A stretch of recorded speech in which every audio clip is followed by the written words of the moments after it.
बल्ल बल्ल म महिनौँ दिनपछि हाम्रो श्रम संस्कृति पार्टीको केन्द्रीय कार्यालय आएको छु। उहाँ हाम्रो समानुपातिक उम्मेदवार।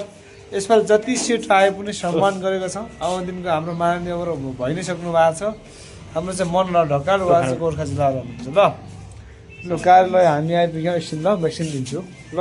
लु यसरी चाहिँ हामी पार्टी कार्यालय भर्खरै आइपुग्यौँ है। ल हाम्रो ओखलढुङ्गाको चाहिँ प्रत्यक्ष उम्मेदवार उद्धव कुमार राई, डाक्टर उद्धव कुमार राई। अनि लु त्यसरी होइन, यसरी खिच्नु पर्छ। यहाँबाट ट्र्याक्कै खिच्नु। कस्तो गजब आयो हेर्नुहोस् त ल।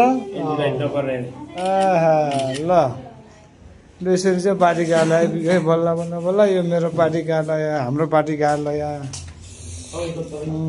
सामो छ है। बल्ल बल्ल बल्ल आइपुग्यो है।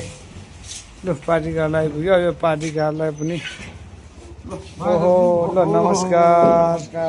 ल हाम्रो अमितजी पनि आइपुग्नु भएको छ। ल लु ल बधाई छ तपाईँलाई पनि, हामी सबैलाई बधाई छ। महासवजी युद्ध जितेर आउनु भएको छ। म त जितेर आएँ हामी। यसरी पार्टी कार्यालय आइपुग्यो है म।